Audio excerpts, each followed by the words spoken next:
Emma is 22, sitting on her dorm room floor in Ohio, signing the last page of a loan disclosure packet that's thicker than her actual textbook.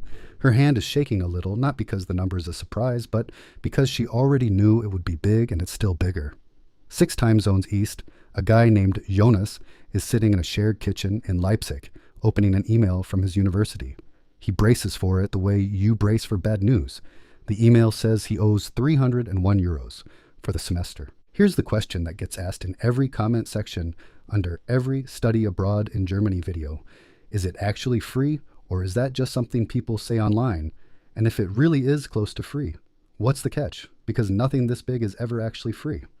I'm Justin, I'm American, I've lived in Germany for over 12 years now, and I've watched more than one friend's kid go through this exact system, blocked bank accounts and all. If you want the real numbers instead of the tourist brochure version, that's what this channel is for, so subscribe if that's useful to you, because we're doing a lot more of these. The myth is simple. German university costs $0, period, end of story, pack your bags. The reality is more interesting than that, and honestly more useful, because there is a real cost here. It's just not the one people assume, and understanding it is the difference between showing up prepared and showing up completely blindsided in month 3. Let's be fair to the myth first, though, because it's not hype. The average American who takes out loans for a bachelor's degree graduates owing around $35,500, and if you stick to public 4-year schools specifically, it's still around $32,000. Go to grad school, and that number jumps to the high 5 figures, sometimes over $100,000.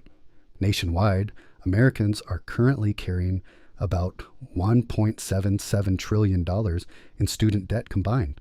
So when someone says Germany is free by comparison, they're not exaggerating for views. Directionally, they're right. Now here's where the actual system works. Public universities in Germany don't charge tuition for bachelor's or master's degrees, full stop. And that applies to international students too, not just Germans and EU citizens. There's exactly one exception. The state of Baden Württemberg charges non-EU students about €1,500 a semester, which is still a fraction of American tuition, but it's not zero. Outside of that one state, the tuition line on your bill really does read zero. What isn't zero is the semester contribution, a fee every student pays regardless of nationality, usually somewhere between €150 and €350 per semester. It sounds like a technicality, but it actually buys you something real. Most universities bundle in a public transit pass, so you're paying for a subway and regional train ticket as much as you're paying an administrative fee.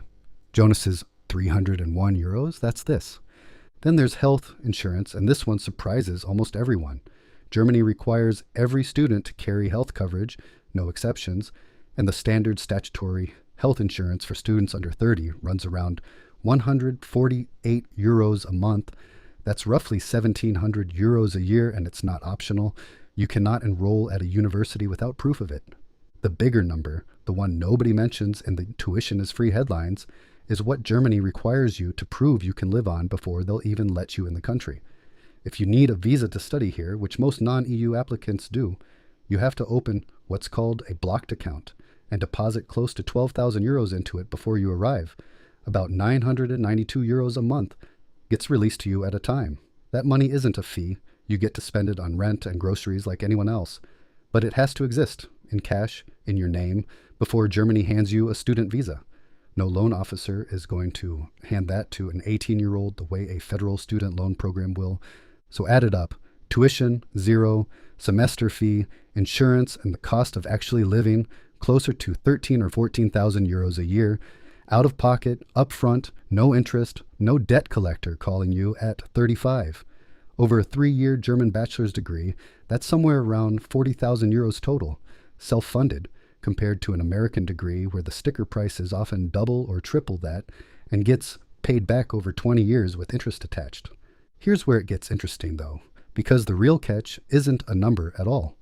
Most bachelor's degrees in Germany are taught in German, not some, most.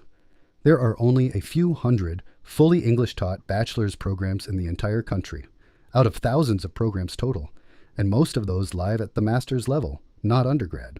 So the actual price of admission for an 18-year-old American isn't tuition, it's fluency, typically B2 or C1 level German, which realistically means a year or more of serious language study before you ever sit in a lecture hall. America trades money now for freedom later. Germany trades your time and effort now for money later. Neither one is actually free. If you're actually serious about the German route, don't wait until you land to start on the language. I used a German vocabulary and grammar course book to get my own footing early on, the kind that actually drills you instead of just teaching you to order coffee. And it made the B2 climb a lot less brutal. I'll link the one I'd actually buy on Amazon below. So back to Emma and Jonas. Emma's $35,000 doesn't disappear. It follows her for years, quietly taking a bite out of every paycheck with interest attached. Jonas's 301 euros is real, and so is the insurance bill, and so was the wall of cash his parents had to prove they had before he ever got on a plane. Neither one of them got a free ride. They both paid. Germany just moved the bill to the front of the transaction instead of the back. If you're actually considering this, here's what I'd do. First, search the German Academic Exchange Service database specifically for English-taught bachelor's programs in your field, because assuming you'll figure out German once you land is how people wash out in year one. Second, start pricing out that blocked account and living costs now, roughly a year of expenses up front, not tuition.